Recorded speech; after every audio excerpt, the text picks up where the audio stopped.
All the glitters is not gold. மின்னுவதெல்லாம் பொன்னல்ல வெள்ளக்காரனுக்கு. என் இன மக்களுக்கு இக்கரைக்கு அக்கறை பச்சை. என்ன இவன் இருக்கிறத விட அடுத்தவன் இருக்கிறது உயர்ந்தது. தன்னிடத்தில் இருப்பதை விட பிறரிடத்தில் இருப்பது உயர்ந்தது என்ற எளி சிந்தனை. அதனால் வெள்ளையா இருக்கிறவன் பேசுற மொழி உயர்ந்தது. ஒரு கேள்வி அடுத்தவன் மொழி எனக்கு எப்படி அறிவாகும் என்ற கேள்வி இந்த தமிழ் சமூகத்தில் இதுவரை எழுதவில்லை. யார் வருவரை உங்கள் முன்னவன் சீமான் வருகிற வரை ஒருவே கிடையாது.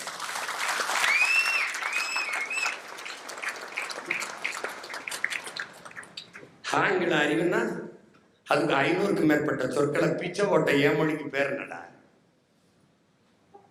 என்னது? என்னுடைய கொல் அவனுடைய கீழ், என்னுடைய தாக்கு அவனுடைய அட்டாக்கு, என்னுடைய பேச்சு அவனுடைய ஸ்பீச், என்னுடைய பஞ்சு அவனுடைய ஸ்பாஞ்சு, என்னுடைய உடன் அவனுடைய சடன். எனக்கு இருந்து ஆயிரக்கணக்கான சொற்கள் எடுத்து உருவாக்கிட்டு அது அறிவு. இங்கிலீஷ் நாலேஜ் எப்படி? அது லாங்குவேஜ் பைத்தியக்கார பையில, அது நாட்ட நாலேஜ் முட்டாப்படா. தம்பியை நல்லா விளங்குன, என் பிள்ளைகள் நல்லா விளங்குனா. அறிவு கெட்டவன் வேற, அறிவு அற்றவன் வேற. அறிவு கெட்டவன்னா கொஞ்சம் கெட்டிருக்கு, அது சரி பண்ணிடலாம். அறிவு கெட்ட கூட்டம் கொஞ்சம் இருக்கு, அறிவு அற்ற கூட்டம் கிளம்பி வந்துகிட்டு இருக்கு.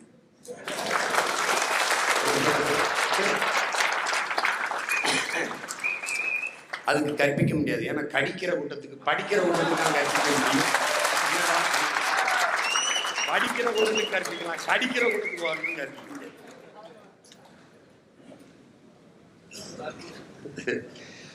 கேள்விக்குறி, அது ஆச்சரியக்குறி.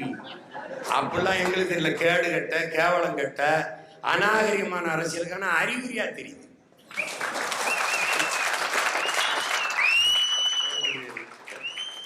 கேட்டா பொறாமைங்கிறான். டேய் போடாங்க போடா. ஏன்னா ஐயா கருணாநிதி திமுக ஆட்சியில் இருக்கும்போது, அம்மா ஜெயலலிதா ஆட்சியில் இருக்கும்போது அதையே வீழ்த்தி அதிகாரத்துக்கு வந்துட முடியும்னு களத்துக்கு வந்த பிள்ளைகள்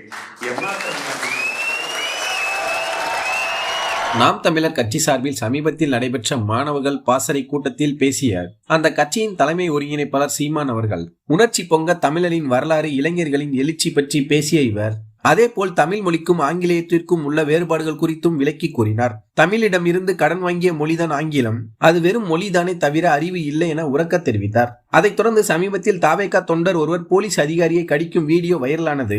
இதை விமர்சித்து சீமான் அவர்கள் பேச அரங்கமே சிரிப்பலையில் அதிர்ந்தது. இதை பற்றி பேசினால் எனக்கு பொறாமை, பயம் என்றும் கூறுகிறார்கள்.